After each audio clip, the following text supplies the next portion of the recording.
자, 안녕하십니까. 연금박사 라이브 시간이 돌아왔습니다. 반갑습니다. 네, 안녕하십니까. 네. 자, 드디어 월요일 9시가 됐습니다. 매주 월요일 저녁 9시 여러분과 함께하고 있는 연금박사 라이브 시간입니다. 처음 들어오신 분도 계시고, 계속 지금 3년 가까이 계속 함께 해주신 분도 계십니다. 다 감사드립니다. 연금박사 라이브는 연금에 대한 모든 궁금증을 해결해드리는 라이브 방송, 실시간 라이브 방송이고요.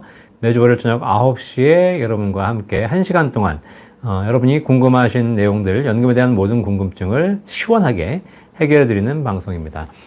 들어오신 분들 이미 아시겠지만, 그래도 연금에 대해서 가장 속 시원하게 해결해주는 방송 아니겠습니까?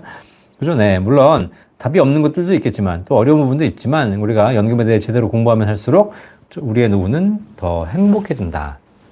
그래서 지금 세상이 주식 부동산에 미쳐가고 코인도 그렇고 다 여러 가지 재테크에 미쳐가고 있지만, 중요한 건 여러분 재테크 잘 하시는 거 잘 좋습니다. 수익 많이 내십시오. 하지만 나이 들면 내가 활동력, 판단력, 기억력이 떨어지는 시점이 오고, 그렇게 내가 어려워지는 시점이 됐을 때, 내가 그때도 무슨 펀드 관리를 하면서 주식 투자를 매수 매도를 매일같이 반복하면서 시장을 매일 분석하면서 경제를 공부하면서 내가 노후에 내 자산을 관리할 수 있을까요? 불가능합니다. 자, 그것이 쉽지 않기 때문에 결국 노후를 행복하게 보내신 분들은, 재테크 잘 하시는 분들, 주식 많이 가지고 계신 분들, 배당 많이 받고 계신 분들, 이런 분들이 아닙니다. 노후에 진짜 행복하신 분들은 안정적인 연금 소득이 평생 보장되어 있는 분들이다. 아시겠죠? 자, 그래서 결국은 노후에 안정적인 연금을 확보하기 위해서 우리가 무엇을 준비해야 될 것인가? 우리나라의 국민연금, 퇴직연금, 개인연금, 주택연금, 기초연금까지 굉장히 다양한 연금 제도가 있는데, 이런 연금 제도를 어떻게 하면 잘 포트폴리오 짜서 잘 준비해서 내가 노후에 꼭 필요한 연금들을 확보할 수 있을 것인가? 이것이 결국 우리 사회의 화두가 되어가고 있습니다. 자, 그렇기 때문에 우리가 연금을 잘 준비하는 것이 우리 노후에 가장 중요하니까, 여러분들이 연금박사 라이브 방송을 잘 들으시고, 또 연금박사의 상담센터에도 전화 많이 하셔서 연금에 대한 궁금증을 다 해결하셔서 여러분의 행복한 노후를 준비하는 것, 이것이 여러분의 노후에 가장 행복한 방법이다. 자, 그러기 위해서 여러분 연금박사, 대한민국에는 연금박사가 있다. 현재 지금 구독자 34만 7천 명의 구독자를 보유하고 있는 연금박사 채널에서 진짜 지금 벌써 채널 연지도 한 4, 5년 됐고요. 그 다음에 라이브를 시작한 지도 벌써 3년이 다 되고 가고 있습니다. 쉬지 않고 여러분과 매주 월요일 9시에 함께 하면서 연금박사 라이브를 진행하고 있습니다. 자, 그래서 네, 우리 코리안 줄리아님 137회네요. 그죠? 네, 결국은 많이 하고 있습니다. 쉬지 않고 하고 있습니다. 올해도 한 번도 쉬지 않고 지금 매주 월요일 저녁 9시에 한 거 여러분 아시죠? 네, 올 초에도 제가 해외까지 가서도 했고요. 그런데 아쉬운 말씀, 죄송한 말씀, 다음 주십니다. 다음 주. 네. 제가, 회사에서 전체 행사가 있어가지고 해외를 잠깐 가는 관계로, 다음 주 한 주는 시차상, 실제로 방송을 하기가 쉽지 않은 상황이어서 다음 주 월요일 9시에는 한 주 쉰다. 라고 여러분께 양해 말씀드리도록 하겠습니다. 네. 한 주 동안 쉬는 거, 좀 죄송하지만 또 모아서 그 다음 주에 더 열심히 방송해 드리도록 하겠습니다. 네. 자, 오늘 이 시간에도, 어김없이 여러분 1시간 동안 여러분 연금에 대한 모든 궁금증 상담해 드리도록 하겠습니다. 혹시 방송 보시면서 궁금한 사항 있으시면 댓글창에 여러분 궁금한 사항 남겨주시면 제가 1시간 동안 답변해 드리고요. 그리고 이 방송 통해서 해결이 안 되신 분들, 좀 늦게 들어오신 분들, 이런 부분 계시면 걱정하지 마시고 저희 1800-3624 전화번호 보이시죠? 저희 연금박사 상담센터 전화번호입니다. 이쪽으로 낮에 전화 주시면 저희 전문가들이 연결이 돼서 여러분 연금에 대한 모든 궁금한 사항을 속 시원하게 해결해 드리도록 하겠습니다. 대한민국에는 여러분의 노후에 대한 고민을 해결해 드리는 연금박사 상담센터가 있습니다. 자, 한 분씩 또 들어오신 분들 인사드리면서 시작해 보도록 하겠습니다. 자, 루프리텔캄님 반갑습니다. 네, 좋아요 눌러주셨는데 감사합니다. 지금 또 이렇게 들어오신 분들 많이 계신데 좋아요 누르고 들어와주시면 더더욱 감사하겠습니다. 좋아요, 구독과 좋아요는 의리죠, 의리. 네, 하시더라도 누가. 네. 자, 그래서 의리 있게 구독과 좋아요 하고 눌러주시기 바라겠습니다. 자, 코리안 줄리아님 137회 하고 있습니다. 지금 사실 더 오랫동안 해왔지만 제가 연금에 대해서 이렇게 강의하고 이야기한 지는 벌써 사실 15년이 넘었습니다. 15년이. 제가 쓴 책, 당당한 노후 설계를 쓴 게가 2007년이기 때문에 이미 노후에 대해서 얘기한 지는 17년이 넘었습니다. 네. 자, 돈방님 반갑습니다. 남박사님 반갑습니다. 오셨네요. 님 반갑습니다. 출석하셔서 감사합니다. 출첵해 주시고요. 타로 엄마님 반갑습니다. 네, 안티형님 오셨네요. 좋아요. 감사합니다. 네, 베제크님 감사합니다. 네, 김용님 오늘도 열심히 배워주시기 바라겠습니다. 감사합니다. 자, 이렇게 많은 분들이 또 들어오셔서 인사해 주시고 질문해 주시는 것이 저에게도 굉장히 큰 도움이 됩니다. 박창원님 안녕하세요. 연금박사님 8% 최저보증연금 100만원과 50만원, 추납 50만원의 차이점 궁금합니다. 라고 하셨는데, 자, 일단, 지금 나와 있는 최저보증연금 5, 6, 7, 8%를 보증하는 최저보증연금이 있죠. 이 최저보증연금은 상품의 특징이 일반적인 연금과 다릅니다. 일반적인 연금은 기본보험료와 추납보험료가 있는데, 기본보험료는 사업비를 부과하지만 추납보험료는 사업비가 없거나 저렴하죠. 그래서 내가 기본보험료와 추납을 섞어서 하시는 게 유리합니다. 예를 들면 내가 50만원 기본보험료 냈다? 그러면 50만원 이제 거기다가 추가합입 해가지고 이렇게 100만원 맞추시는 것이 사업비 측면에서 훨씬 유리하죠. 하지만 지금 나와 있는 5, 6, 7, 8% 최저보증연금은 그러실 필요가 없습니다. 최저보증연금은 내가 50만원 내고 50만원 추가 납입하나 100만원을 그냥 한 번에 내시나 똑같습니다. 연금액은 차이가 단 1원도 차이 나지 않습니다. 아시겠죠? 왜냐면 사실 중간에 해지하시는 경우에는 사업비 차이가 발생합니다. 그래서 추납하시는 것이 좀 더 유리하죠.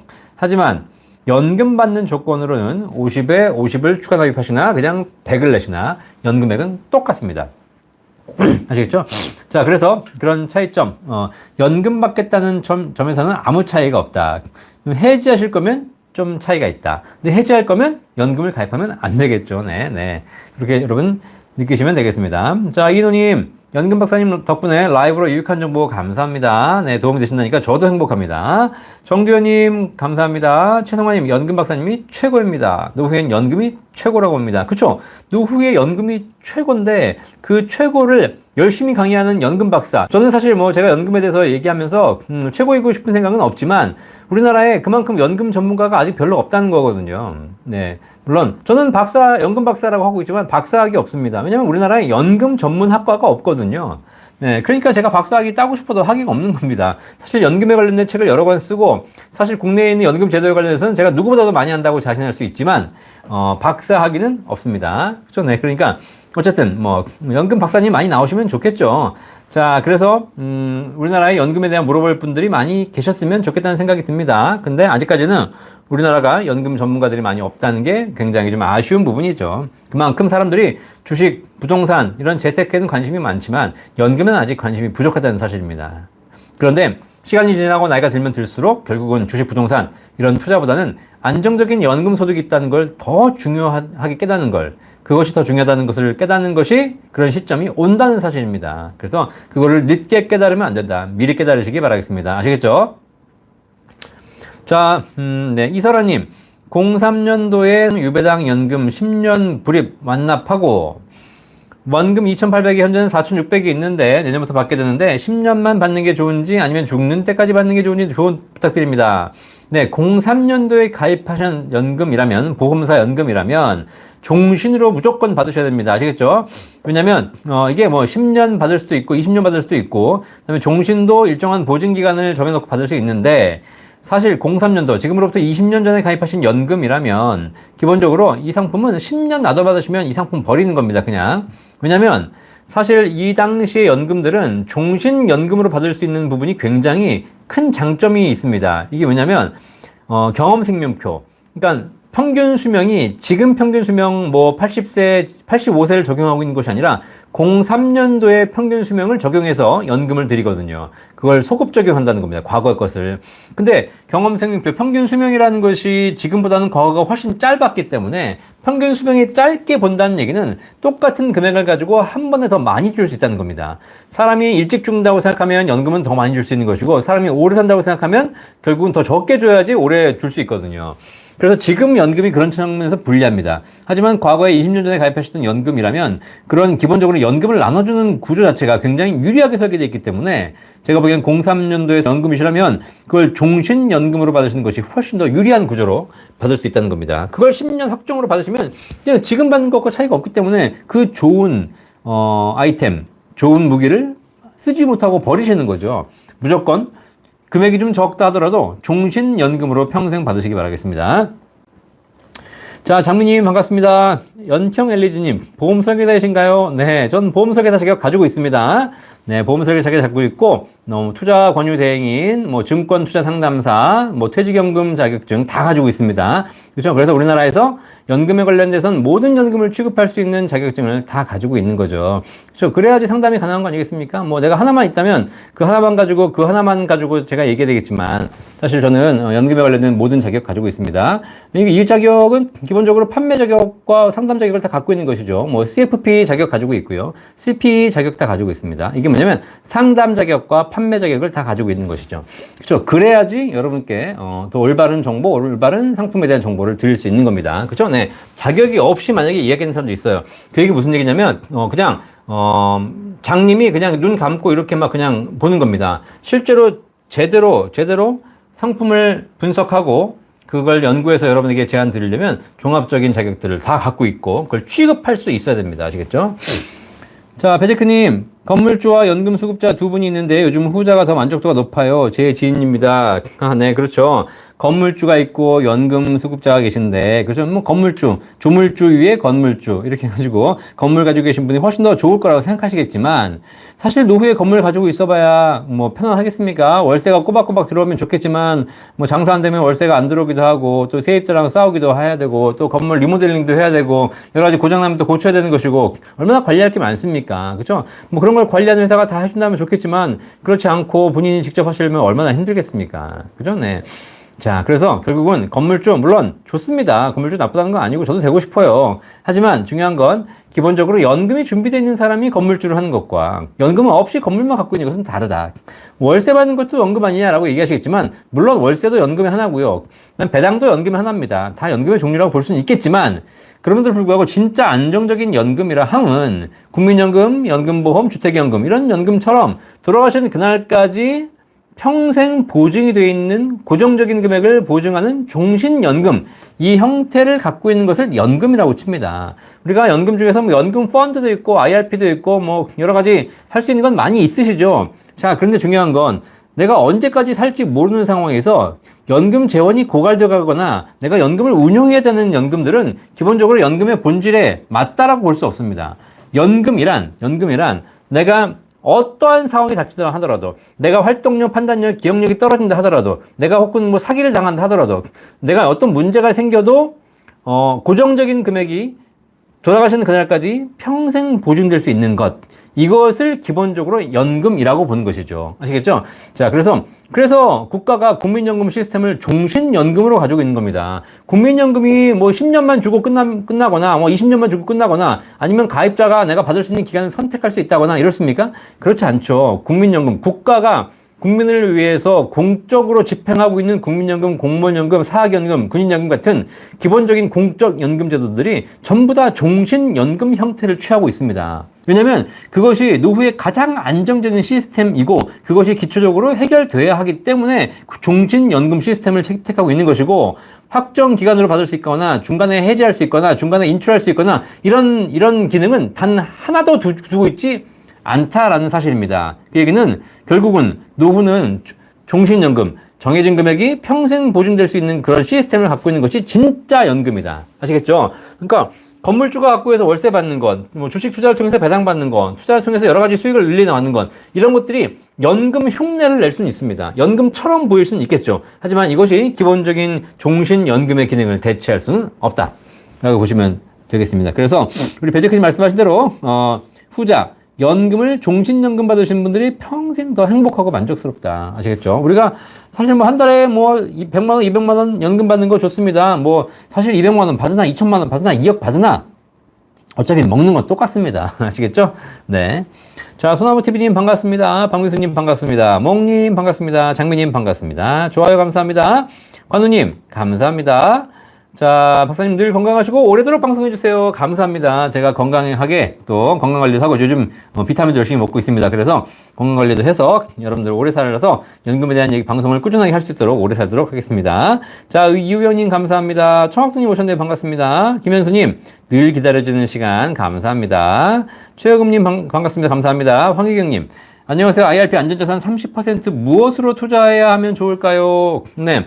IRP 안전자산 30%라고 하시는데 이 부분은 그냥 내가 안전자산이기 때문에 IRP는 전체 투자자산 중에서 30%가 안전자산이 의무거든요. 자, 의무인데 안전자산이라 하게 되면 결국 이제 원금을 보장할 수 있는 자산이죠. 그렇기 때문에 이거 그냥 정기예금 하시면 되겠습니다. 정기예금. IRP 내에서 무슨 실예금 하시면 되겠습니다. 그런데 우리 황희경님께서 30%조차도 내가 약간 공격적으로 투자하고 싶다라고 하시게 되면 이 30% TDF 사시면 됩니다. TDF. 적격 TDF라고 하죠. 네. 주식 투자 비중이 70% 이내인 적격 TDF를 사시게 되면 그 TDF도 안전자산으로 인정해 줍니다. 아시겠죠? 자, 그렇기 때문에 내가 70% 자산을 뭘 했냐 관계없이 안전자산 30%를 TDF, 적격 TDF 사시게 되겠습니다. 대략 뭐 TDF 2030, 2040, 2050 정도 사셔도 크게 문제가 없겠습니다. TDF. 나머지는 뭐 그렇지 않은 경우에는 사실상 그냥 뭐 정기 예금 정도로 안전하게 진짜 운용하셔야 되겠죠.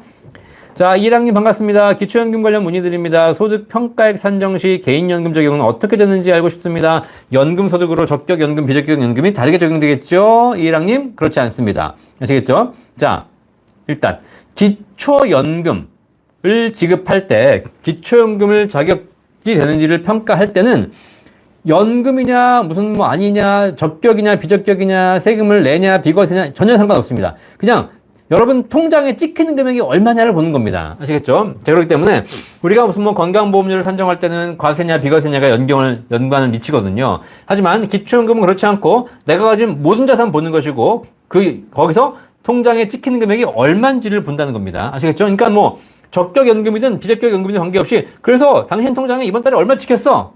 네, 그것만 봅니다. 아시겠죠? 자, 그렇기 때문에 특히 개인연금 같은 경우에는 연금을 개시하기 전까지는 적립금 또는 해약금으로 봅니다. 쌓여있는 금액으로 보는 거죠. 내가 통장에 연금액이 1억이 쌓여있다. 자, 그러면 1억을 이 사람의 자산으로 봐서 1억의 4% 룰을 적용해가지고 그걸 소득으로 환산해서 기초연금 자격을 평가합니다. 근데 1억을 있는데 이걸 내가 연금을 개시합니다. 연금을 개시해서 한 달에 50만 원씩 받는다. 그럼 이 50만 원이 비과세든 과세든 세제 적격이든 비적격이든 이연이든 관계없이 이 50만 원을 소득으로 봐가지고 기초연금 자격 산정 시에 소득에서 판정한다는 거죠. 아시겠죠? 자, 그러니까 전혀 다르지 않고 찍히는 금액 그대로 기초연금에 산정된다라고 보시면 되겠습니다. 아시겠죠? 자, 이선호님 도움 주시기 바라겠습니다. 자, LA님 종소세 내는 개인 사업자입니다. 절세 노후 대비 동시에 되는 것이 있을까요? 네, 절세와 노후 대비 동시에 되는 게 있죠. 당연히. 그쵸? 네, 뭐 일단 연금은 다 됩니다. 연금은 기본적으로 개인연금 중에서 연금저축 IRP는 납입할 때 세제 혜택 해드리죠. 그래서 납입할 때 최대 16.5%를 환급해 드리고 있고요. 물론 대신에 연금 탈 때 연금소득세를 약간 내셔야 되겠죠. 일단 먼저 세금을 돌려드리는 이런 과세 이연 기능이 있기 때문에 좋고요. 그게 연금저축 IRP입니다. 그 다음에 그냥 연금보험, 비과세 연금보험 가입하시게 되면 납입할 때는 세제 혜택, 세금 돌려드리는 것이 없습니다. 하지만 연금 탈 때 그 연금에서 발생한 수익에 대해서 전부 비과세하고 있죠. 이렇게 세금을 먼저 돌려받을래, 나중에 세금을 안 낼래 두 가지 차이는 있겠지만 결국은 이걸 저희 다 세제 혜택을 드리는 상품이기 때문에 일단 절세와 노후 대비를 둘 다 할 수 있는 상품입니다. 아시겠죠? 자, 그래서 내가 연금을 제대로만 준비할 수 있다면 연금에 충분히 노후에 연금이 중요하기 때문에 국가가 연금을 가입하시는 분들에게 일정한 절세 혜택을 주고 있거든요. 물론 무제한 비과세, 무제한 과세 이연 혜택을 들고 있지 않고요. 한도가 있습니다. 연금저축 IRP는 연간 납입액 기준 900만 원까지만 세제 혜택을 들고 있고요. 비과세 연금보험은 연간 납입액 기준 1,800만 원, 월 150만 원에 일시불 1억까지 그렇게까지 해서 두 가지 세제 혜택 한도를 드리고 있습니다. 아시겠죠? 이거를 잘 살펴보시면 되겠고요. 이런 부분 걱정하지 마시고 저희 센터 1800-3624 전화 주시면 저희 전문가들이 어떤 상품에 어떤 세제 혜택이 있는지 그리고 우리 상담하시는 분께서 어떻게 세제 혜택을 한도를 갖고 계시고 받을 수 있는지를 다 알려드리고 있으니까 걱정하지 마시고 저희 센터 1800-3624 전화 주십시오. 대한민국에는 연금에 대한 고민을 속 시원하게 해결해드리는 연금박사 상담센터가 있습니다. 자, 신동성님. 57세 남성입니다. 만 64세에 국민연금 수령하고 만 60세까지 납부할 경우 네, 최대치 153개월 정도 납부하게 됩니다. 네, 여기에 추납할 경우 60세 전에 119개월 최대 월수입니다. 궁금한 점은 60세에 이미 가입 후 납부하면서 개월수를 최대로 늘리고 싶은데 추납은 64세에 최대한 늦게 가능한가요? 아님 60세 전에 추납하고 이미 납부 가입 후 납부가 가능할까요? 예, 이미 납부, 예, 이미 납부가 아니고 임의 납부, 임의 계속 가입, 그죠? 네. 자, 우리 신동성님. 추후 납부는 과거에 안 낸 기간을 나중에 낼 수 있도록 해주는 것이 추후 납부고요. 지금 보니까 119개월 정도 추후 납부, 그러니까 풀로 과거에 많이 안 내셨네요. 그죠? 근데 이렇게 나중에 추후 납부할 수 있는 가능 기간이 있으십니다. 요거를 60세 전에 납부하실 수도 있고 60세 후에 납부하실 수 있습니다. 그냥 법적으로 납부 가능한 기간은 연금 받기 직전까지만 하시면 됩니다. 57세시기 때문에 지금 한국 57세시니까 몇 년생이시죠? 네, 67년생이시면 국민연금 개시가 64세시거든요. 64세이기 때문에 63세 마지막 날까지 추후 납부할 수 있습니다. 아시겠죠? 자, 그러니까 언제든지 하셔도 좋다. 자, 그런데 각각 특징이 있습니다. 지금 하시게 되면 지금 57세 직장인이시기 때문에 직장에서 내는 그 국민연금 보험료 있습니다. 그 보험료 곱하기 과거에 앉는 119개월 할 수 있습니다. 자, 그런데 60세가 넘어가시게 되면 이미 계속 가입자가 되기 때문에 이미 계속 가입자의 추 납부 금액은 과거에 직장 가입자였었던 분들은 다 할 수 있습니다. 그런데 이미 가입자였다가 이미 계속 가입자가 된 주부 같은 분들은 절반까지밖에 안 됩니다. 그래서 60세가 넘어가게 되면 어쨌든 그 여러 가지 상황에 따라서 추납 금액이 60세 전에는 내가 최고 금액까지 낼 수 있지만 60세가 넘어가게 되면 낼 수 있는 금액이 한 절반 정도로 줄어들 위험이 있기 때문에 그것만 참고하시면 되겠습니다. 아시겠죠? 자, 그래서 추납은 어쨌든 충분히 가능하다라고 보시면 되겠고요. 뭐 저는 개인적으로 뭐 지금 현재 직장인이시고 나중에 60세 이후에도 최고 한도까지 추후 납부할 수 있다면 굳이 일찍 하실 필요는 없을 것 같다는 생각이 듭니다. 특히 지금 국민연금 제도 개혁안이 나와 있는데 아직 뭐 국회를 통과하지도 못했고 22세 국회가 넘어갔는데 만약에 지금 나와 있는 안대로 통과가 된다면 소득 대체율이 올라갑니다. 지금은 소득 대체율이 굉장히 낮은 구간이고 떨어지고 있는데 지금 다시 국민연금 개혁을 통해서 소득 대체율을 올리겠다는 얘기가 나왔습니다. 자, 그러면 국민연금 추후 납부는 추후 납부하는 시점, 하는 달에 소득 대체율을 적용해서 연금액을 산정합니다. 그러면 소득 대체율이 낮아진 달에 추후 납부를 하게 되면 내가 똑같은 돈을 내고도 연금액이 낮은데 소득 대체율이 높은 달에 내가 추후 납부를 하게 되면 똑같은 돈을 내고도 연금액이 높아집니다. 자, 그런데 지금 소득 대체율이 떨어지고 있는데 제도를 개혁하면서 올리겠다는 얘기가 있지 않습니까? 자, 그러면 지금 추후 납부하는 사람들이 바보입니다. 아시겠죠? 그러니까 추후 납부는 연금 개혁이 된 이후에 하셔도 늦지 않겠다라고 제가 말씀드리도록 하겠습니다. 자, 사랑이님 반갑습니다. 정순도님 항상 잘 보고 있습니다. 저는 60세 여성입니다. 1억을 10년 거치했다가 70세에 받으려면 월 얼마쯤 될까요? 12월 휴가 때 한국에 들어가서 가입하고 싶습니다. 네, 1억을 일시불로 가입하시는 연금들이 지금 뭐 최저보증연금이 5% 혹은 4.5% 이렇게 상품들이 있거든요.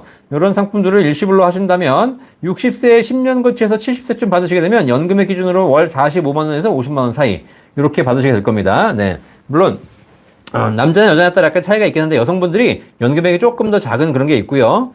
그 다음에 뭐 그럼에도 불구하고 연금액이 다른 연금액이 높기 때문에 대략 한 50만 원 안팎에서 연금액이 결정된다. 종신연금액이 보시면 되겠습니다. 그리고 종신연금 평생 받고 가시는 거고 혹시 일찍 돌아가시게 되면 남은 금액은 전부 다 상속하게 되는 것이죠.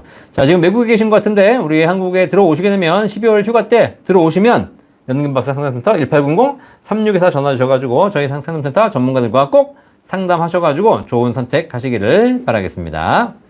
뭐 그때 가서 더 좋은 상품이 나오면 저희가 다 알려드리도록 하겠습니다. 자, 솔개님 반갑습니다. 성실님 반갑습니다. 코리안 줄리아님, 국민연금 반납은 빨리 하고 추납은 늦게 하는 것이 좋은 것이 맞는지요? 네, 반납도 사실 뭐 천천히 하셔도 상관없는데 기왕 언제 제도가 없을지 모르니까 반납 대상이 되신 분들은 반납은 어차피 지금이나 나중에는 아무것도 똑같거든요. 그렇기 때문에 그냥 과거 거 소급시켜 주시는 거니까 빨리 하시기 바라겠습니다. 빨리 하시고 반납을 하고 나면 또 추납 기간이 늘어나기도 하거든요. 그렇고 나면 추납은 하시면 되겠는데 추납 기간이 산정이 되면 그거는 지금 하시든 연금 받기 전날 하든 뭐 큰 차이는 없다라고 말씀드리도록 하겠습니다. 자, 박정희님, 비과세 연금은 건강보험에 포함이 안 되나요? 네, 맞습니다. 네, 비과세 연금. 그러니까 비과세 한도 내에서 연금보험을 가입하시는 경우에는 나중에 연금 탈 때 거기서 발생한 수익에 대해서 세금을 내지 않습니다. 그리고 그 타는 금액에 대해서 건강보험료가 부과되지 않습니다. 아시겠죠? 자, 그럼 뭐가 부과되는 것이냐? 만약에 여러분이 과세로 가입하신다면 이자 소득에 포함되기 때문에 건강보험료 내셔야 됩니다. 똑같은 연금보험도. 그래서 과세로 가입하지 말고 반드시 비과세로 가입하셔야 됩니다. 자, 그리고요, 연금저축 IRP 같은 경우에 이건 연금보험은 아니고 그냥 연금 계좌죠. 납입할 때 세제 혜택을 받는 연금저축 IRP 같은 경우에는 이건 비과세 상품은 아닙니다. 얘는 과세 이연 상품이죠. 그렇기 때문에 얘는 연금 탈 때 세금을 내셔야 됩니다. 5.5% 세금을 내셔야 되거든요. 근데 얘는 건강보험료 부과 대상입니다. 그런데 법적으로, 자, 그런데 아직까지는 건강보험료를 부과하고 있지 않습니다. 자, 그래서 참고 정확하게 알고 계셔야 됩니다. 연금저축 IRP는 건강보험법상 건강보험료 부과 대상이나 현재 잠시 면제하고 있는 것이고, 비과세 연금보험은 건강보험법상 건강보험료 부과 대상이 아닙니다. 아시겠죠? 그렇기 때문에 나중에 연금 타실 때 건강보험료 부과되지 않습니다. 아시겠죠? 자, 야완님 반갑습니다. 스푸님, 본방 사설이 좀 바쁘네요. 이제 직장, 가정 모두 퇴근해서 여유롭게 옵니다. 감사합니다. 제가 원래 이 라이브 방송을 7시에 하다가 9시로 옮겼어요. 저는 사실 피곤합니다. 7시에 빨리 끝내고 집에 가고 싶은데 어쨌든 많은 분들이 7시 할 때보다 9시 할 때가 훨씬 더 많이 들어오시더라고요. 사실 9시에 주무셔야 되는 시간인데 우리나라 사람들은 좀 이렇게 주무시는 시간이 늦지 않습니까? 그리고 이제 이렇게 또 퇴근하시는 시간도 늦고 하다 보니까 집에 들어오셔서 씻고 9시 뉴스 볼 시간인데 요즘은 9시 뉴스도 거의 없어지고 다 이제 8시 뉴스로 바뀌었잖아요. 그죠? 그리고 9시 뉴스 하는 KBS 제가 KBS 방송 출연하고 있는데 KBS 시청률이 정권 바뀐 이후로 뚝 떨어졌어요. 그래가지고 네. 분명히 작년, 재작년까지만 해도 KBS 시청률이 좋아가지고 제가 출연하면서 많이들 반응이 있었는데 중요한 건 이게 KBS 사장이 바뀐 뒤로부터는 사람들이 KBS를 안 봐. 그러다 보니까 제가 KBS 방송에 출연해도 시청률이 떨어지더라고요. 네, 그래서 KBS 9시 뉴스 거의 안 봅니다, 요즘 사람들이. 그러니까 9시에는 뉴스 보지 말고 9시에는 연금박사 라이브를 보시면 되겠습니다. 9시 뉴스보다 훨씬 더 유익하고 재밌지 않겠습니까? 그렇죠? 네. 자, 이렇게 봐주시기 바라겠습니다. 자, 몽당이님 오셨네. 반갑습니다. 자, 서브마린 보이님 반갑습니다. 네, 성실님, 연봉이 최저금액이면 연금저축펀드로 세액공제 받는 게 이득인가요? 그렇지 않다면 IS를 하는 건 어떨까요? 라고 하셨는데, 네. 일단 연금과 ISA는 목적이 다르죠. ISA는 목돈 마련 목적이신 거고 연금저축펀드는 연금 준비가 목적이신 거기 때문에 완전히 목적이 다르다라고 보시면 되겠습니다. 자, 일단 ISA로 하시는 거는 납입액에 대해서 수익이 발생했을 때 비과세가 됩니다. 그러니까 IS로 하시는 게 좋은 것이 아니라 ISA를 가입해가지고 수익이 나지 않으면 아무 의미가 없다. 손실이 발생하면 아무 의미가 없다는 거죠. 그러니까 수익이 발생한다면 ISA가 좋습니다. 자, 그 다음에 연금저축펀드 세액공제는 수익이 아니라 소득이 있으신 분들에게 소득세를 내시는 분들에게 연말정산시에 세금을 환급해 드리는 거기 때문에 소득이 없는 주부들은 연금저축펀드 IRP 가입하실 필요가 없죠. 왜냐면 내가 세금을 낸 게 없으니까 연말에 돌려받을 세금이 없는 것입니다. 그죠? 그리고 소득이 낮으신 분들, 연봉이 어느 정도 되신지 모르겠지만 소득이 낮아서 내가 본인 공제, 배우자 공제, 인적 공제 이런 거 다 빼고 났더니 실제로 과표가 거의 없다. 내야 될 세금이 거의 없으신 분들 계십니다. 이런 분들은 연금저축펀드 IRP를 가입하셔봐야 실제로 절세 효과가 없게 되는 것이죠. 결국은 연금저축펀드 IRP는 연말정산 시에 종합소득신고 시에 세금을 환급해 드리지만 중요한 건 그거는 낸 세금을 돌려주는 것이지 낸 세금이 없거나 적으신 분들에겐 큰 의미가 없다라고 보시면 되겠습니다. 아시겠죠? 자, 김오리님, 개인연금을 정률로 받도록 구성하라고 하신 적이 있는데 구체적으로 어떤 방식으로 연금을 가입하는 게 하는 건가요? 매년 신규로 하나씩 가입하는 건가요? 노후자금 부족할 때 하나씩 연금을 개시하는 건가요? 네. 자, 정률로 받도록이 아니라 정률로 납입하라 하셔야지 화폐 가치를 보장할 수 있다고 말씀드렸습니다. 왜냐면 지금 예를 들면 내가 30살인데 내가 한 달에 10만 원씩 연금을 준비했습니다. 자, 그래서 내가 40살에도 10만 원 내고 있고 50살에도 10만 원 내고 있고 60살에도 10만 원 내고 있고 30년 내내 10만 원씩 내고 있으면 안 된다는 거죠. 왜냐면 내가 30살일 때와 40살일 때, 50살일 때, 50살이 됐을 때 내 급여도 올라가고 물가도 올라가거든요. 자, 그러면 그 올라간 만큼 내가 연금을 더 늘려서 정률로 납입해야 화폐 가치를 따라갈 수 있다는 겁니다. 아시겠죠? 자, 그렇기 때문에 내가 지금 10만 원 가입하셨다. 그런데 예를 들면 내년에 월급이 2배로 올랐다. 그러면 10만 원 더 가입하시면 되겠습니다. 더 가입하시는 방법은 10만 원짜리를 추가로 하시거나 아니면 10만 원 낸 데다가 10만 원을 추가 가입하셔도 되겠고요. 방법은 여러 가지가 있겠지만 그때 상황에 따라서 더 좋은 상품에다가 연금을 늘려가시는 방법. 이것이 결국은 연금의 화폐 가치 문제를 해결하는 방법이라는 겁니다. 아시겠죠? 이거는 사실 주식 부동산도 마찬가지입니다. 여러분들이 부동산은 무슨 화폐 가치를 보장해주고 연금은 화폐 가치를 보장해주지 않는다. 이런 이상한 얘기 하시는 분들이 계신데 이거는 산수를 못 하시는 분들이 하시는 얘기예요. 산수를. 아시겠죠? 왜냐면 우리가 부동산, 주식 이런 걸 통해서 화폐 가치를 보장받을 수 있는 가장 큰 이유는 수익률이 올라서가 아닙니다. 그 전에 그 전에 우리가 납입하는 금액, 투자하는 금액 자체가 계속 올랐기 때문입니다. 70년대에는 아파트 사면서 500만 원, 100만 원까지 샀습니다. 그죠? 근데 그렇게 사셨던 분들이 지금 아파트 사기 위해서 5억, 10억을 가지고 사십니다. 그게 무슨 얘기냐면 내가 소득이 오르고 가치가 오르고 자산이 증가하는 만큼 더 많은 금액을 부동산에 투자하고 있고 더 많은 금액을 예적금, 주식에 투자하고 있다는 겁니다. 아시겠죠? 그랬기 때문에 내 자산이 불어나고 있다는 겁니다. 수익률은 거기다 플러스 알파인 개념이죠. 자, 마찬가지 연금도 마찬가지입니다. 연금은 수익률도 수익률이지만 연금은 내는 금액은 30년 전 금액을 내고 있으면서 내가 30년 후에 받는 금액은 가치를 보장해달라? 이것이 더 이상한 겁니다. 아시겠죠? 자, 그러니까 여러분들이 연금을 준비하시든 주식을 하시든 부동산을 하시든 뭘 하든 관계없이 내가 투자하고 있는 자산이 가치를 보장받으려면 내가 소득이 오르고 물가가 상승하는 만큼 내가 투자 금액을 정률로 더 올려가야 된다. 그 시스템이 결국은 여러분 노후에 주식이든 부동산이든 연금에게는 가치를 보장해 줄 수 있는 가장 기본적인 시스템이다. 아시겠죠? 이거는 수학 산수입니다. 산수. 본 광고는 생명보험 광고 심의 기준을 준수하였으며 유효기간은 심의일로부터 1년입니다. 자, 그렇게 해서 꾸준하게 늘려가시면 노후에 연금 타실 수 있을 겁니다. 더 안정적으로. 물론 그렇게 해가지고 받으실 때 하나씩 받으셔도 되고 여러 개 한꺼번에 몰라 받으셔도 되고 오히려 노후에 연금을 수령하는 방식은 처음에 많이 받다가 나중엔 적게 받는, 그렇죠? 처음에 좀 몰아서 받고, 왜냐면 좀 한 살이라도 젊을 때는 더 많이 필요하거든요. 그런 포트폴리오 수령 방식을 쓰시는 게 좋죠. 이런 모든 거, 연금에 대한 가입에 대한 노하우, 연금 수령에 대한 어떤 포트폴리오, 이런 모든 것들 전부 다 저희 센터 1800-3624에서 설계해드리고 있습니다. 자, 이설아님, 정식으로 신청했다가 조기 사망하면 손해 아닌가요? 이게 무슨 말씀이지? 네. 자, 우리 앞뒤 잘라먹고 이렇게 다 얘기하시면 안 됩니다. 우리 이설아님께서는 얘기하시기 때문에 뭐 다 그냥 연금 박사가 알겠지라고 생각하시겠지만 제가 질문이 좀 많다 보니까 앞질문 찾을 수가 없어요. 그래서 종신으로 신청했다가 조기 사망하면 손해 아닌가요? 네.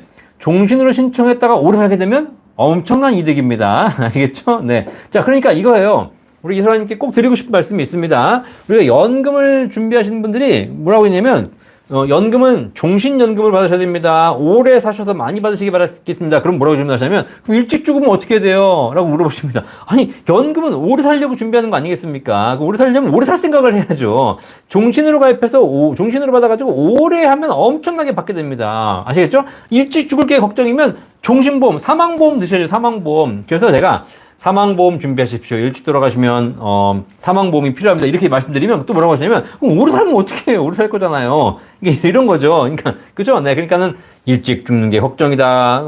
일찍 죽는 걸 준비해라. 그럼 오래 산다고 얘기하고 오래 사는 걸 준비해라. 그럼 일찍 죽는다고 얘기하고 이게 청개구리도 아니고 뭐야, 그죠? 자, 그러니까 결국은 이런 부분은 여러분들이 가입하기 전에 금액으로 정하실 일입니다. 내가 전체 재산 중에서 뭐 80%는 연금으로 하고 20%는 일찍 죽는 걸 대비하겠다. 그럼 8대2 나누시면 됩니다. 나는 보니까 일찍 죽을 것 같다. 그럼 나는 내가 가진 자산 중에서 뭐 50%, 60%는 일찍 죽는 걸 대비해서 준비하고 오래 살 가능성은 별로 없으니까 한 30, 40%만 노후를 위해, 연금을 위해 준비하겠다. 이렇게 포트폴리오 짜시면 됩니다. 그런데 이 집 와가지고 연금집 와가지고 이거 그런 거 있지. 왜냐면 뭐라 그러지 그걸? 네, 한식집 와가지고 왜 이 집은 왜 피자가 없냐라고 물어보고 있고, 네, 그리고 그리고 오히려 피자집 와가지고 왜 김치가 안 나오냐고 물어보고 있고, 이러면 안 되잖아요, 사실.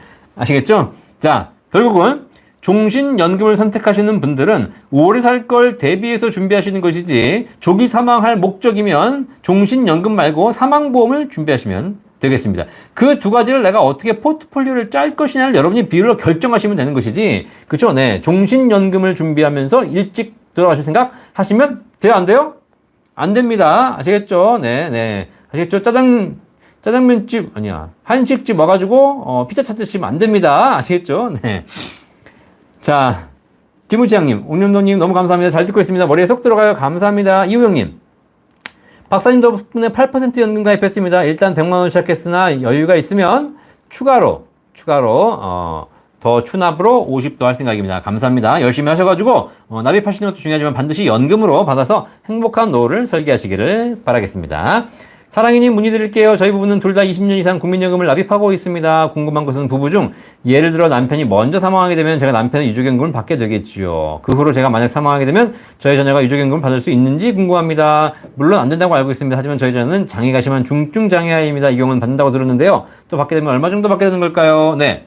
자, 일단 부부가 유족연금을 이제 돌아가시게 되면 유족연금을 지급하게 되는데 자녀는요, 자녀가 있는 경우에 자녀가 25세 미만이면 국민연금 유족연금을 수령할 수 있습니다. 아시겠죠? 자, 근데 얘도 25세 미만이라 하더라도 25세가 되면 결국은 지급이 종료됩니다. 자, 그런데 현행 국민연금법상 장애 등급 2급 이상인 자녀인 경우에 1급이나 2급 인 자녀가 장애 등급 2급 이상의 장애일 경우에는 이 자녀의 평생 동안 유족연금이 지급됩니다. 아시겠죠? 자, 받게 되는 금액은 딱 정해져 있습니다. 돌아가신 분의 유족연금액. 그러니까 돌아가신 분이 20년 이상 연금 가입하고 돌아가시게 되면 그 연금액의 60%를 자녀가 받게 됩니다. 엄마의 유족연금일 수 있고 아버지의 유족연금일 수 있지 않겠습니까? 그 둘 중에서 큰 거 하나를 선택하시면 되겠습니다. 아시겠죠? 자, 그래서 결국은 자녀의 입장에서는 자녀가 일단 장애 등급 2급 이상이시라면 유족연금을 그 아이의 평생 동안 받을 수 있게 됩니다. 자, 윤소희님 반갑습니다. 제방보다 오늘은 좋아요 들어왔습니다. 제방이 뭐지? 네, 제방송보다 라이브 방송을 직접 봐주시면 더 감사하겠습니다. 연금전도사님 감사합니다. 힐링맘님 지각하셨네요. 그래도 계속 들어주시면 감사하겠습니다. 곽승화님 개인연금저축으로 펀딩을 해서 수익을 내도 55세 이후에 수령할 때도 세금을 내야지요. 그럼요.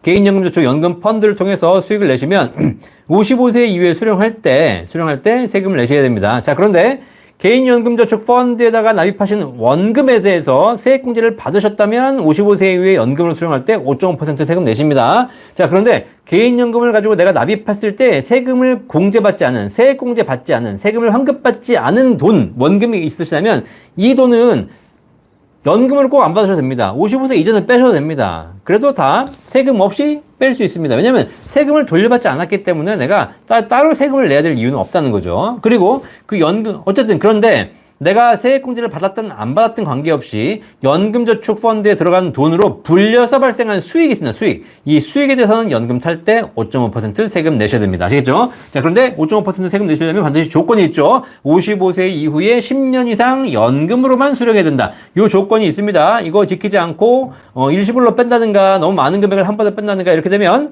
그냥 16.5% 세금 다 토해내셔야 됩니다. 아시겠죠? 네.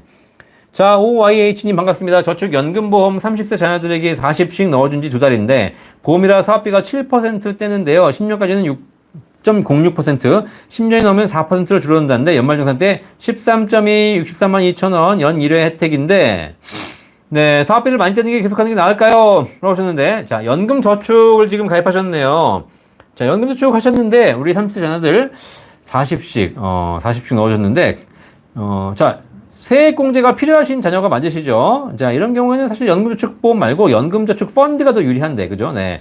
납입도 자유롭고, 사업비도 훨씬 적고, 그리고 수익도 훨씬 가능성이 높고. 자, 그래서 이 30세 자녀들이라면 보험사의 연금저축보험을 가입해 주지 마시고, 증권사의 연금저축 펀드를 하시기를 추천드리도록 하겠습니다. 아시겠죠? 그럼 사업비 걱정하실 필요가 없습니다. 연말정산 혜택 다 똑같고요. 아시겠죠? 자, 그렇게 해서 준비하시고, 그 다음에 그렇지 않고, 사업비가 걱정이고, 그 다음에 무슨 수익률도 걱정이다. 그러시는 분들 계시면 그냥 비과세 연금보험 요즘 5, 6, 7, 8% 나와 있잖아요. 이것도 같이 함께 준비하시면 더 좋겠습니다. 아시겠죠? 우리 OYH 같은 경우에는 저희 센터 전화 주셔가지고 구체적으로 연금에 대한 어떤 상품들이 있는지 연금에 대한 전반적인 우리가 교육을 좀 받으실 필요가 있을 것 같습니다. 그걸 받고 나서 선택하시는 게 좋습니다. 그냥 누가 와서 이거 좋아요 라고 해서 하는 거 보시면 전체적으로 연금에 대한 포트폴리오를 쫙 설명 들으시고 거기에 맞춰서 선택하시는 게 좋을 것 같습니다. 정순덕님 감사합니다. 해외에 계셨는데 꼭 나중에 들어오셔가지고 좋은 선택하시기 바라겠습니다. 오성덕님 웃으면 복이 가요. 생방 정말 대본 없이 웃을 수 있는 방송 최고예요. 감사합니다. 웃어주시니까 감사합니다. 재밌게 할 수 있도록 도와드리는데 워낙에 이게 연금 이게 재테크가 또 돈 얘기하는 거다 보니까 그렇게 재미는 없지만 그래도 최대한 재밌게 하려고 노력하고 있습니다. 자, 힐링맘님 ISA 4년 차인데요. 찾아서 개인연금으로 이체해도 세액공제 받을 수 있나요? 네, 그럼요. ISA에서 3년 지나시면 개인연금저축, 연금펀드로 넣으시게 되면 비과세 연금보험으로 안 되고 개인연금저축 상품입니다. 연금계좌, IRP 아시죠? 그쪽으로 이체할 수 있고요. 이체하신 금액의 10%를 300만 원 한도 내에서 세액공제 받을 수 있습니다. 예를 들면 내가 3천만 원 이체했다. 그럼 10%니까 300만 원 다 세액공제 받을 수 있는 것이죠. 네. 자, 그렇게 보실 수 있겠습니다. 자, 백오견님 안녕하세요. 잘 보고 있습니다. 퇴직연금 개인 RP 수용하는 게 좋을까요? 계속 꾸준하게 넣는 게 나을까요? 자, 지금 55세가 넘으신 모양입니다. 그죠? 네, 퇴직연금 개인 IRP 있으신데, 자, 여기서 이것을 계속 운용할 것이냐, 수령할 것이냐. 보시면, 일단 기본적으로 퇴직연금 개인 IRP 통장이 있으신데, 여기서 수익이 잘 난다면 계속 운용하시고 계속 납입도 하십시오. 하지만 수익이 잘 안 난다.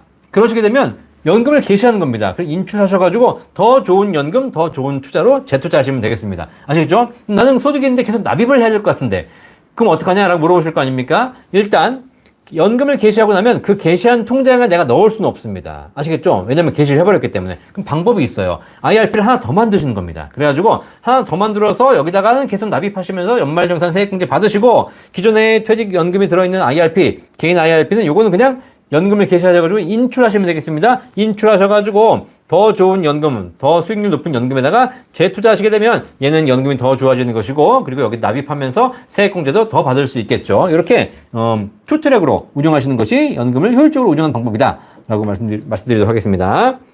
자, 정창환님 안녕하십니까? 연금박사님 반갑습니다. 20년 전 프루덴셜 다닐 때 종신보험 가입 주셨던 기억이 새롭네요. 네, 기억나시지 모르겠습니다. 기억납니다, 정창아님. 그래서 어쩐지 이름이 좀 익숙하다라고 했습니다. 네, 요즘 연금에 관심 많아 자주 듣고 있습니다. 네, 우리 정창아님 전화 한번 주십시오. 제가 한번 얼굴 한번 뵙고 인사 한번 드리도록 하겠습니다. 20년 전, 제가 아주 초보 시절에 또 이렇게 함께 해주셨던 분들, 감사합니다. 그때 함께 해주셨기 때문에 제가 이렇게 성장할 수 있는 거기 때문에 20년 전부터 저를 도와주셨던 많은 분들을 진심으로 이 방송 통해서 감사드리도록 하겠습니다. 우리 전화 한번 주십시오. 네. 자, 우리 셀틱 글래스코님 박사님 늦게 인사드리네요. 항상 감사합니다. 네, 감사합니다. 오늘 좀 늦게 오셨네, 그죠? 네, 모하메드 살라님 감사합니다. 장기바둑 TV님 박사님 최저보증 연금이 진짜로 국민연금보다 낫나요? 라고 하셨는데, 지금 국민연금 준비가 1순위죠, 1순위. 지금 50대, 60대이신 분들은 국민연금이 낸돈 대비 효과가 훨씬 좋기 때문에 국민연금이 1순위인 건 사실입니다. 하지만 국민연금이 지금 계속 안 좋아지고 있지 않습니까? 소득 대치율이 떨어지고 있고 납입하는 보험료로 올라가고 있고 여러 가지 문제가 있기 때문에 지금 점점 40대, 30대, 20대로 떨어지면 떨어질수록 국민연금의 가성비가 떨어지고 있다는 거죠. 자, 그렇다면 저는 개인적으로 나이에 따라 약간 다르겠지만 젊어지면 젊어질수록 국민연금이 가성비는 떨어지고 있다. 그럼 국민연금을 안 할 수도 없기 때문에 기본적인 건 하셔라. 하지만 국민연금에 몰빵하는 것보다는 제가 보기에는 개인연금과 별도로 같이 포트폴리오를 준비하시는 것이 좋아지는 것이고, 젊어지면 젊어질수록 결국은 개인연금이 오히려 연금액이 더 높아지는 구조가 지금 나오고 있기 때문에 그걸 잘 비교해 보시면서 선택하실 필요가 있겠습니다. 아시겠죠? 네. 자, 물론 국민연금은 수익률은 떨어져도 강제성이라는 게 있죠. 저는 사실 연금에 있어서 가장 중요한 건 강제저축 효과가 굉장히 크다는 겁니다. 그렇죠? 네. 자, 그래서 강제저축 효과를 먼저 보시면서 연금을 선택하시는 것이 좋지, 수익률만 보고 선택하는 것은 또 아니다라고 말씀드렸기 때문에 그 두 가지를 잘 보십시오. 내가 개인적으로 뭘 하나 하면 꾸준하게 하고 강제적으로 한다 이러신 분들은 개인연금 하는 게 좋습니다. 근데 나는 뭘 하면 계속 해지하고 귀가 얇아가지고 이랬다 저랬다 하신다. 그러면 그냥 국민연금 하시는 것이 차라리 못 찾습니다. 아시겠죠? 자, 이정희님 33세 아들 최저보증연금 어떤 게 가장 좋을까요? 추천 좀 해주세요. 라고 말씀드리겠습니다. 자, 최저보증연금 5, 6, 7, 8% 최저보증연금 있는데 33세인 경우에는 5%와 6%가 경쟁을 하고 있습니다. 아시겠죠? 자, 요거 한번 참고해 보시고요. 저희 센터 1800-36에서 전화 주시면 저희가 연금 비교 견적까지 다 해서 어떤 게 가장 좋은지 그대로 알려드리도록 하겠습니다. 그거 비교해 보시면서 금액도 보시고 그 다음에 여러 가지 사망시 보증 조건도 보시고 회사도 보시고 여러 가지 종합적으로 보시면서 선택하시기를 바라겠습니다. 요거는 어쨌든 상담을 통해서 하시는 게 제일 좋기 때문에 뭐가 딱 좋다라고 말씀드릴 수 없으니까 저희 센터 1800-36에서 전화 주시면 감사하겠습니다. 자, 김우리님 하나 더 문의드립니다. 주택연금 받다가 부모 모두 사망 시 자녀가 주택 상속을 포기할 수 있다는데 이게 모든 상속 포기인가요? 네, 주택만 포기가 가능한 거예요. 일반적으로 상속 시에 자산보다 빚이 많으면 모든 상속을 포기한다고 알고 있습니다.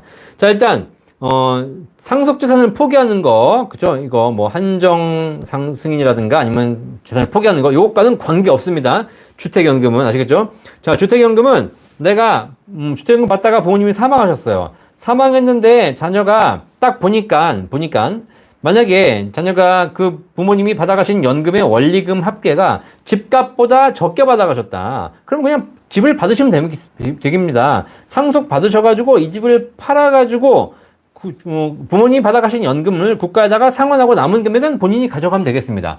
하지만 그렇지 않고 만약에 집값이 정해져 있는데 돌아가신 아버님, 어머님이 받아간 연금 원리금이 더 많다. 그러면 내가 이 집을 상속받아봐야 더 상환을 빚이 많지 않습니까? 이거는 그냥 상속 포기가 아니라 그냥 안 받으시면 되겠습니다. 주택연금을. 자, 그러면 국가가 알아서 처분합니다. 이걸 우리가 상속 포기라는 개념으로 쓰시니까 뭐 전체적인 상속의 포기 개념과 헷갈리시는데 관계없이 그냥 이 주택연금만 안 받으시면 된다. 그걸 그냥 내가 그렇게 알고 계시면 되겠습니다. 물론 이제 전체적으로 판단할 때 내가 자산이 더 많아서 그런 자산을 내가 한정만 승인할 것이냐 아니면 뭐 포기할 것이냐 이런 걸 결정하실 수는 있겠죠. 하지만 관계없이 주택연금은 별도로 본다라고 보시면 되겠습니다. 자, 조유양님, 보험 들어놓으셨는데 비숑코인 보험 한 달 뒤에 1,000배 쓴다. 네, 미미 되세요. 네, 우리 조유양님께서는 비숑코인이라는 걸 하고 계시네요. 자, 이런 거. 자, 물론 좋습니다. 하시려면 대신에 중요한 건 이게 오래가기 쉽지 않으니까 정신 차리시고 연금 잘 준비하시기 바라겠습니다. 네. 자, 줄리팡님 안녕하세요. 조기연금 수령하다가 급여 얼마 발생하면 조기연금이 나오지 않나요? 65세가 되면 급여 액수 관계없이 조기연금 100% 수령 가능한가요? 라고 하셨는데, 자, 일단 조기연금을 수령하다가 소득이 생기게 되면 소득이 근로소득, 사업소득, 임대소득 요 세 가지입니다. 요 세 가지 소득 기준으로 현재 국민연금 기준으로 소득 금액 기준으로 월 298만 원 A값이라고 하거든요. A값. 월 298만 원 이내로 소득이 생기시면 조기연금 계속 받을 수 있습니다. 하지만 월 298만 원 이상 소득이 있는 경우에는 조기연금은 중지됩니다. 중지. 아시겠죠? 자, 그런데 내가 조기연금 수령, 국민연금을 조기 수령하다가 소득이 생겼어요. 소득 금액 기준으로 월 300만 원 넘어가지고 조기 수령을 받을 수 없는 조건이 됐습니다. 근데 그럼에도 불구하고 내가 계속 조기연금을 받았어요. 신고 안 하고. 자, 그렇게 되면 어떻게 되냐면 다음 해에 소득이 신고가 되거든요. 신고가 되면서 국세청에서 신고가 된 거를 국민연금공단이 알게 됩니다. 그렇게 되면 그러면 소득이 발생한 시점으로 소급해가지고 그동안 지급해간 받아가신 조기연금, 국민연금 조기 수령을 전부 다 환수합니다. 아시겠죠? 네. 자, 그러니까 어쨌든 그 소득이라는 것이 근로사업 임대소득 기준으로 월 298만 원 이하인 경우에 상관없지만 그것이 넘어가게 되면 이게 매년 바뀝니다. 넘어가게 되면 그러면 어쨌든 조기연금이 나오지 않는다. 내가 나오지 않는 것이 아니라 내가 가서 자발적으로 신고해야 됩니다. 제가요 소득이 생겨서요 더 이상 조기연금 못 받을 것 같습니다. 라고 신고하시면 되겠습니다. 아시겠죠? 그리고 65세가 되면 급여액수에 관계없이 노령연금 100% 수령 가능하나? 그렇지 않습니다. 65세 전에는 조기연금을 받냐 안 받냐 yes or no를 결정하시는 거고 65세 이후가 되면 5년 동안은 소득이 아까 말씀드린 대로 근로사업 임대소득이 월 298만 원 이상 있으시게 되면 국민연금이 감액됩니다. 아시겠죠? 받을 수 있는데 감액됩니다. 그리고 70세가 넘어가시게 되면 그때부터는 소득이 있어도 다 받을 수 있습니다.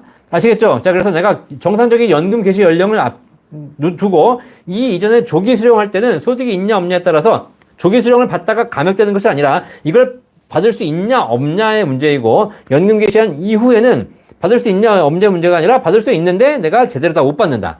이렇게 해보시면 되겠습니다. 아시겠죠?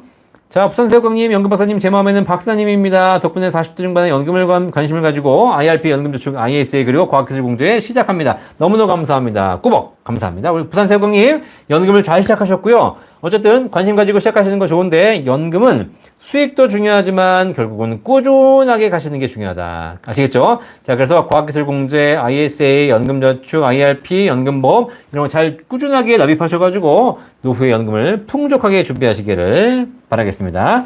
자, 은퇴다이어리님 제 방문 보다가 처음 라이브 입장합니다. 감사합니다. 문의드립니다. 퇴직연금 IRP 있고 지난달부터 연금 받고 있습니다. 연금 상담 담당자가 올해 7월부터 연금 수령 계획인서에 있는 만기된 연금저축을 옮기라고 권유하는데 옮기는 것이 좋을까요? 자, 퇴직연금 IRP에 있으신데 이 퇴직연금 IRP에서 구입할 수 있는 매수할 수 있는 상품들이 한번 보셔야 될 것 같습니다. 있는 연금저축이 있으신데 네.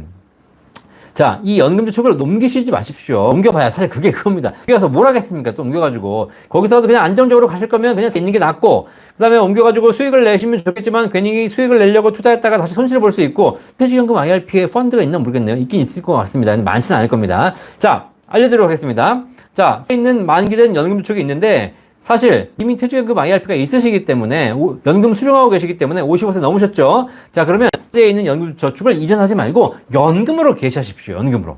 아시겠죠? 연금으로 개시하십시오. 그럼 내가 거기에 사실 수익률 낮습니다. 뭐 2%, 3%도 안 줍니다. 거기에 내가 계속 둬야 될 이유가 없습니다. 그러니까 자꾸 옮기라고 유혹을 받는 거지 않습니까? 근데 옮기게 되면 전체 금액이 옮기다 보니까 여기서 어떤 또 투자를 해야 되는 복잡한 문제가 생기는 거죠. 그러지 마시고, 세에 있는 연금저축을 10년 확정형으로 개시하십시오. 개시하셔가지고 연금을 받는 겁니다. 그러면 세제 혜택 다 받을 수 있습니다. 그 받은 금액을 가지고 내가 예를 들면 한 달에 50만 원씩 받는다. 그럼 이 50만 원 받은 연금액을 이거를 쓰든가 아니면 이걸 다시 재투자하시면 되겠습니다. 이걸 가지고 무슨 주식을 사든가, 이걸 가지고 무슨 뭐 펀드를 사든가, 이걸 가지고 최저보적 연금을 하시든가, 그건 우리 은퇴 다이어리님께 결정하실 내용이지만, 연금 저축을 옮기시는 그런 리스크를 안는 것보다는 그냥 연금을 개시하셔가지고 개시하는 금액을 재투자하는 것, 이것이 훨씬 더 효과적이고 합리적인 방법이다 라고 말씀드리도록 하겠습니다. 아시겠죠? 어떻게 하면 좋을까요? 저희 센터 1800-3624 전화 주시면 어떤 방법들이 있는지 알려드리도록 하겠고요. 그걸 은퇴 다이어님이 선택하시면 되겠습니다. 대한민국에는 여러분 연금에 대한 모든 궁금증과 정확한 솔루션, 시원한 해결책을 드리는 연금박사 상담센터가 있습니다.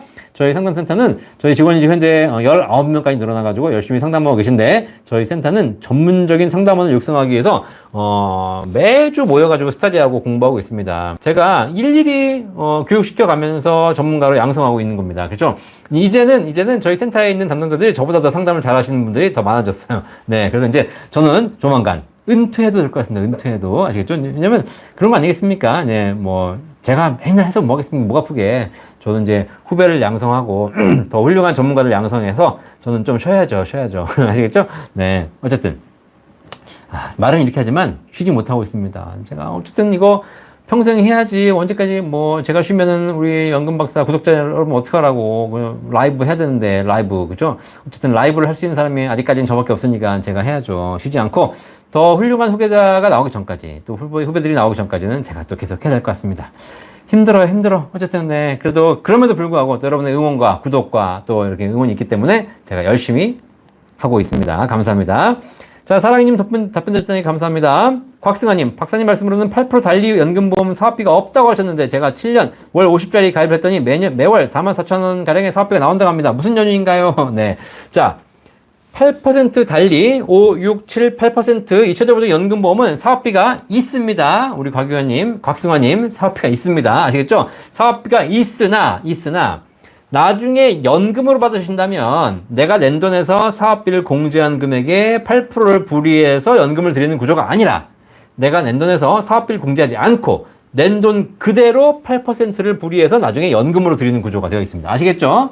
이해되시겠죠? 그러니까 연금 받는 경우에는 사업비가 없는 사업비를 공제 전으로 계산해서 연금을 드린다. 그런데 만약에 중간에 해지하시게 되면, 혹은 인출하시게 되면, 그때는 사업비가 다 반영되어 있는 굉장히 낮은 적립금, 낮은 해지환급으로 드리게 된다는 겁니다. 아시겠죠? 그래서 이 최저보증 연금은 투트랙 상품이다라고 말씀드립니다. 투트랙 상품. 연금 받는 사람과 중간에 해지하는 사람의 조건이 완전히 다르다. 아시겠죠? 자, 그래서 사업비가 없는 상품이 아닙니다. 사업비는 연금으로 타는 경우에만 없도록 계산되는 것이지. 아시겠죠? 자, 그런데 이게 뭐냐면 네, 우리 또 다 이해하셨군요. 네, 감사합니다. 네, 어쨌든 자, 그래서 반드시 연금으로 타시라고 제가 말씀드리는 것이고, 중간에 절대 해지하시면 안 되겠습니다. 아시겠죠? 네. 장기바둑TV님, 박사님 30대 기준 10년 납입 65세 수령 시 국민연금보다 최저보증 연금이 진짜로 85% 유리한지요? 네, 라고 하셨는데, 네, 제가 지금 표 말씀드렸잖아요, 표. 물론 거기에 물가 상승률이라든가 여러 가지 다 감안했을 경우에는 차이가 뭐 더 클 수도 있고 더 적을 수도 있겠죠. 그리고 국민연금이 개혁되면서 앞으로 더 안 좋게 개혁되면 더 차이가 벌어질 수도 있겠습니다. 그렇기 때문에 그냥 일반적으로 예시를 드린 거기 때문에 그것이 확실한 또 숫자다라고 보시면 안 될 것 같고요. 그 다음에 뭐 시간이 지나면서 그 갭이 더 벌어질 수도 있고 더 줄어들 수도 있는 거기 때문에 그냥 제가 방송했던 시점에 그 정도 차이가 난다 라고 말씀드리면 되겠습니다. 어쨌든 뭐 85%든 8.5%든 최저보증연금이 더 유리해지는 건 사실입니다. 조아름님 안녕하세요. 사학연금으로 받을 수 있는 연수 10년인데 아직 2년 반 남았습니다. 아직 10년 못 채우셨거든요. 현재는 일시금으로만 수령 가능합니다. 사학을 출금해서 은행이자를 받거나 다른 상품에 투자하는 게 나을까요? 아니면 나중에 일을 해서 국민연금이랑 합산해서 10년을 채우던, 네, 힘들어도 사학연금을 10년을 채워서 노후에 연금으로 수령하는 게 좋을까요? 뭐 저는 개인적으로 연금 박사이기 때문에 당연히 일시금 수령보다는 연금 수령이 좋다라고 말씀드리기도 하겠습니다. 지금 당장은 내가 일시금 수령해가지고 이걸로 투자해서 뭔가를 더 늘릴 수 있다고 생각하시겠지만 그렇게 생각하신 분 10명 중에 10명 다 실패하셨어요. 아시겠죠? 네, 그렇기 때문에 연금은 연금으로 놔두는 겁니다. 계속 연금으로 가도록. 아시겠죠? 그래서 지금 만약에 지금 퇴직하셔야 된다. 그러면 그냥 8년밖에 못하고 퇴직하시지만 나중에 국민연금과 공적연금 연계적으로 가능하기 때문에 이 8년치도 연금으로 수령할 수 있고 국민연금도 연금으로 수령할 수 있거든요. 그 다음에 사학을 열심히 하셔가지고 10년 채우시게 되면 나중에 연금을 받을 수 있습니다. 아시겠죠? 그러니까 그렇게 해서 받으시면 되겠습니다. 아시겠죠? 물론 이런 건 있습니다. 만약에 사학연금을 10년 채우지 못하시고 일시금 받으시게 되면 나중에 기초연금 받을 수 있습니다. 기초연금. 근데 사학연금을 10년 채우시면 사학연금 수령자와 그 배우자는 나중에 기초연금 받을 수 없거든요. 아시겠죠? 네, 사학연금 10년 못 채우신 분들은 기초연금 받을 수 있습니다. 일시금 받으신 분들. 자, 아시겠죠? 자, 그런데 중요한 건 기초연금은 나중에 어떻게 될지 모릅니다. 기초연금이 없어질지, 더 줄지, 덜 줄지, 그건 누굴 줄지 알 수 없기 때문에 그것 때문에 지금 사학연금을 내가 포기한다? 이건 아닌 것 같아요. 제가 특징만 말씀드리는 것이죠. 어쨌든, 결론적으로 연금 박사의 결론은 사학연금 최대한 10년 채우셔서 연금으로 준비하시는 것이 좋다. 일시금은 안 된다. 자, XH방님, 네, 안녕하세요. 50대 후반인데 평균 수명보다 오래 사는 것 대비해서 장수연금 필요하다고 하셨는데 어떻게 보시나요? 개인연금은 종신으로 수령하지 않고 장수연금 들어라던데, 뭐가 맞는지 모르겠습니다. 장수연금이 뭐죠? 네. 자, 우리 XH방님, 장수연금이 종신연금 아닌가요? 네. 자, 장수연금, 이게 무슨 얘기인지 모르겠습니다. 어떤 연금인지 연금 상품을 정확하게 좀 명시해 주시기 바라겠습니다. 어쨌든, 종신으로 수령하지 않고 장수연금이라? 이게 뭘까? 뭐 종신으로 하지 않고 확정이라? 뭐 이러면 모르겠는데 어쨌든 장수연금이 종신연금이라고 보시면 되겠습니다. 그래서 종신연금으로 하십시오. 종신연금으로. 어쨌든 물론 종신연금을 필요하지 않으신 분도 계실 수 있습니다. 종신연금이 너무 많으신 분들, 내가 그리고 얼마 못 살 것 같으신 분들, 이런 분들은 확정 기간으로 받거나 하실 수 있겠지만 어쨌든 연금 설계의 기본은 종신연금을 바닥에 깔고 그리고 일정하게 종신연금이 세팅된 이후에 그 다음에 이제 내가 확정 기간으로 더 준비하시는 겁니다. 이렇게 해서 계단식으로 이렇게 나이가 들면서 계단식으로 이렇게 딱 이렇게 수령할 수 있도록 하시는 거지만 결국은 종신연금이 바닥에 평생으로 깔려 있는 것이 중요하겠습니다. 이것이 바로 연금 포트폴리오, 연금 수령 설계의 또 노하우라고 하겠습니다. 네, 장기바둑TV님, 국민연금 임의가입자 지금 맞습니다. 네, 임의가입자는 선택이기 때문입니다. 네, 맞습니다. 네. 뭐라고 물어보셨지? 장기바둑TV님이 아까 뭐라고 물어보셨나? 네. 그쵸, 네. 뭐, 초저보증연금 하시는 것이 국민연금 임의가입보다 더 좋은데요. 지금 나이가 많으시다면 당연히 국민연금 임의가입 하시는 게 낫습니다. 아시겠죠? 왜냐면 임의계속가입이나 이런 것들은 한 2, 3년만 해도 되거든요. 그죠? 근데 초저보증연금은 5년, 10년씩 납입해야 되는 거니까 그런 차이점이 있습니다. 자, 진님, 나이는 50세입니다. 앞으로 10년 더 납부하게 되면요. 9만원 납부시 80, 18만원 납부시 86, 36만원 납부시 50, 97, 53만원 납부시 108만원 받게 되는데요. 국민연금 9만원 내고 40만원은 개인 최저보증 연금이 나은가요? 아니면 국민연금 53만원 내는 것이 좋은가요? 50세이신 분이에요. 50세이신 분. 자, 국민연금 납부시 추가로 더 냈더니 국민연금이 올라가는데, 이렇게 더 많이 낸다고 해가지고 더 많이 올라가지 않죠. 이게 이제 가성비가 점점 떨어지는 겁니다. 국민연금이 적게 내실수록 가성비가 유리하고 많이 내실수록 가성비가 더 떨어집니다. 아시겠죠? 자, 그런데 지금 국민연금과 최저보증연금을 좀 비교하시는데 제가 보기에는 그럼에도 불구하고 국민연금을 1순위로 두셔라. 1순위로. 낸 돈 대비 가성비는 떨어지지만 국민연금은 어쨌든 국가가 보장하는 가장 안전한 노후준비 시스템 아니겠습니까? 그러니까 국민연금을 최대한 내시고 그리고 남은 돈으로 개인연금 준비하시는 거죠. 물론 젊은 사람들은 제가 얘기해도 다릅니다. 지금 50세 정도 되셨다면 그래도 국민연금에 수혜자시기 때문에 국민연금을 최대한 내시고 그리고 나서 남은 돈으로 개인연금 준비하시기를 추천드리겠습니다. 그렇지 않고 무슨 뭐 국민연금은 안 내거나 적게 내고 개인연금, 최저보증연금 내면 최저보증연금이 좋긴 합니다. 하지만 사실상 그래도 국민연금은 내 평생 받을 수 있는 것이고 국민연금 받다가 돌아가시면 유족연금도 지급되고 여러 가지 장점들이 있거든요. 이런 가정의 종합적인 상황을 봐야 되겠지만 어쨌든 전체적인 상황을 모르는 상황에서 답변 드리자면 국민연금을 조금 더 우선적으로 두시는 것을 추천드리도록 하겠습니다. 자, 박문수님 68년생입니다. 현재 국민연금 150 정도 되고요.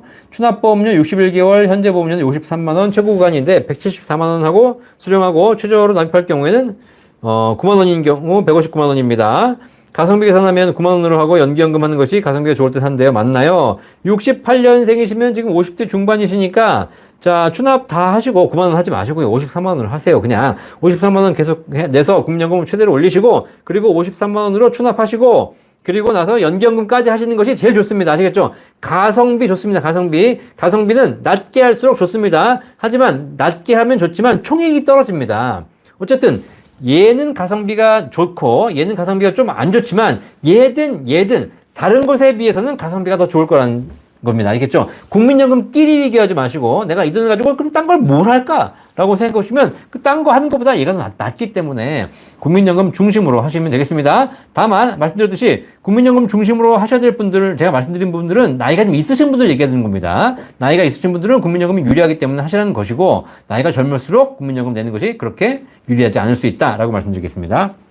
자, 박도희님, 현재 이미가입 63세입니다. 34개월 추납 있는데요. 추납부 당연히 하셔야죠. 추납부. 네. 국민연금 추납부에서 연금 받으십시오. 지금 남들은 국민연금 못 받아서 안달인데 추납하십시오. 다만, 우리 박도희님, 남편분이 국민연금이 많으시다면, 남편분이 돌아가시게 되면 남편분의 유족연금으로 살아야 되거든요. 그러면 남편분이 일찍 돌아가실 거나 그랬을 경우에는 내가 추납하신 거라든가 내가 이미 가입한 연금 포기하셔야 되는 상황이 발생할 수 있습니다. 아시겠죠? 그러니까 우리 박도희님이 해야 될지 말아야 될지 국민연금만 생각하면 네, 국민연금을 생각하게 되면 어쨌든 여러분들이 그 추납을 하시는 게 맞습니다. 하지만 배우자의 연금까지 생각한다면 제가 보기에는 이거를 좀 조정하실 필요도 있을 것 같다. 그래서 종합적인 상담이 필요하다라고 말씀드리도록 하겠습니다. 마이크가 또 찌걱거리나요? 네, 보도록 하겠습니다. 제가 손을 대서 그런 것 같습니다. 자, 오뚜기님.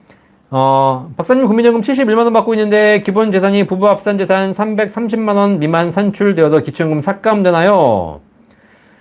네, 그럼요. 네. 부부 합산 재산 340만원 미만이시면 기초연금 받을 수도 있는데 국민연금이 있기 때문에 삭감 약간 연금액이 낮아지겠죠. 기초연금액이. 그리고 330만원 미만이 된다 하시면 소득 역전 방지 금액 제도 때문에 어쨌든 기초연금을 다 받을 수 없습니다. 아시겠죠? 네. 그렇게 보시면 되겠습니다. 자, 제가 방송을 하다 보니까 여기가 이제 강하게 막 얘기하다 보면 여기 막 닿아서 찍찍찍 될 수 있으니까 그 양해해 주시기 바라겠습니다. 자, 어쨌든, 네, 기초연금 삭감됩니다. 국민연금 때문에 삭감되는 것도 있고요. 그 다음에 소득이 많으셔가지고 소득 역전 방지 제도에 의해서 삭감되는 경우도 있습니다. 진정원님 오셨네요. 반갑습니다. 최장부님, 안녕하세요. 박사님, 41살 먹은 우리 아들 연금을 제 이름으로 들려주려고 하는데 괜찮은가요? 네. 41살 먹은 자녀가 있으면 자기 돈으로 드는 게 제일 좋은 거죠. 네. 근데 어머니가 들어준다면 뭐 괜찮습니다. 소득이 있으시다면 크게 문제가 없으니까 자녀의 연금 하나 들어주면 자녀의 노후 준비에 큰 도움이 될 것 같습니다. 40대가 됐으면 이제 본인 스스로도 연금 준비해야 되는데 아직도 젊으신 분들은 연금이 왜 중요한지 모르신 분들이 계셔서 이렇게 부모님이 챙겨주신 경우가 종종 있으시더라고요. 잘 꼭 챙겨주시기 바라겠습니다. 괜찮습니다. 자, 곽사님 도움 드렸으니까 감사합니다. 야기파리님. 연금저축보험 종신형을 13년 동안 매월 납부했고 현재 납입금액의 10% 수익인데 증권사 연금저축펀드가 수익성이 좋다고 해서 갈아탈까 고민 중입니다. 수익성을 생각하면 갈아타는 게 맞는 것 같은데 종신형이라는 매력과 10년 넘게 납입한 것에 대해서 아깝다는 생각이 들어 무엇이 좋을지 고민되어 문의드립니다. 그냥 유지하세요. 아시겠죠? 네, 증권사에 간다고 수익성이 좋다. 수익성이 가능한 것이지 꼭 수익성이 좋다라는 보장 없습니다. 아시겠죠? 오히려 수익성 내려다가 손실 보신 분도 계십니다. 아시겠습니까? 자, 그래서 연금저축펀드로 옮기실 때 내가 개인적으로 주식에 좀 관심이 있고 내가 이런 거 좀 없어도 된다. 그리고 손실도 감수할 수 있다. 그러면 옮기셔도 되겠지만 그냥 무작정 내가 연금저축보험보다는 뭐 펀드가 더 수익성이 좋아요 라고 하시게 될 경우에 가가지고 오히려 더 고생하십니다. 아시겠죠? 그냥 수익이 낮더라도 안정적인 연금을 가져가시는 게 좋을 수도 있고요. 특히 말씀하신 대로 종신연금 기능이 있기 때문에 증권사에는 종신연금 기능이 없거든요. 이런 거 생각하신다면 물론 지금 몇 살인지 모르겠지만 82년생이신 것 같은데 네, 그러면 뭐 나이가 지금 40대 초중반? 뭐 아직까지는 투자 상품을 좀 해도 될 것 같긴 한데요. 이거는 그러면서 연금저축보험을 넘기지 마시고 여기 납입기한이 거의 끝날 것 같은데 그러면 연금 펀드 하나를 더 개설해가지고 그래서 지금부터 붙는 금액은 연금 펀드로 하시면 어떨까라는 생각이 듭니다. 그렇게 한번 나눠서 해보시길 바라겠습니다. 무조건 넘기는 거 그렇게 추천드리진 않습니다. 자, 이재구님, 연금저축 신탁이 만기가 되었는데 아직 직장생활 중이라 연금을 개시하지 않았습니다. 그냥 놔두자니 수익률이 너무 적은데 연금 개시해서 재투자하는 게 나을까요? 아니면 증권사로 옮겨서 수익률을 높이도록 관리하는 게 나을까요? 저는 첫 번째 안 말씀드리도록 하겠습니다. 수익률 적다고 옮기시게 되면 연금저축 펀드, 연금저축 신탁에 있는 목돈이 한 번에 가게 됩니다. 뭐 적은 금액이 적게는 3, 4천, 많게는 뭐 몇천만씩 갈 텐데 그거 한 번에 주식 투자할 수 있으세요? 쉽지 않잖아요. 그죠? 괜히 뭐 투자 한 5천만 원 했다가 갑자기 하루에 500만 원 까지고 나면 정신 차리게 됩니다. 아시겠죠? 그러지 마시고 그냥 그럼 투자하는 방법 중에 가장 좋은 건 뭐냐면 목돈을 한 번에 투자하는 것보다 적립식으로 투자하는 게 더 좋거든요. 그러면 연금저축 신탁을 개시하십시오. 10년 확정으로. 개시해가지고 연금 받는 금액을 차라리 재투자하시는 것이 더 좋을 거라는 생각이 듭니다. 자, 우리 찐님, 박사님 찐이신데 감사합니다. 네, 찐. 제가 열심히 해서 여러분께 도움될 수 있도록 도와드리도록 하겠습니다. 은퇴 다이어리님 도움되셨다니까 감사합니다. 서브마린 보이님, 박사님 1분에 마이크가 찌걱거립니다. 네, 문제가 없지만 신경 쓰이네요. 감사합니다. 내가 한번 들어보고 체크해 보도록 하겠습니다. 마이크 한번 바꿨는데 어쨌든 이게 라이브 방송 특징상 핸드폰 두고 바로 하는 현장에서 하는 거다 보니까 조금 야양해 주시기 바라겠습니다. 자, XH 박님, 네. 기존 퇴직 개인연금 등은 종신으로 수령하지 않고 20년 정도로 수령하고 대신 평균 연령 대략 85세 이상 사는 리스크에 대비하기 위해서 별도로 85세 이상부터 개시해서 종신으로 수령하는 연금이 있다고 합니다. 기존 퇴직연금은 종신으로 수령하지 않고 20년 정도 수령하고 평균 연령 대략 85세부터 종신으로 수령 장수연금 그런 전략이 한편 필요할까? 근데 이거는 연금 포트폴리오의 어떤 그 개념이죠. 뭐 나쁘지 않습니다. 그래서 지금 종신연금이 있는데 종신연금은 오히려 나중에 85세 이후로 늦추시고 그리고 그 20년 동안은 기존의 확정연금을 먼저 수령하시는 전략 뭐 나쁘지 않습니다. 그죠? 네.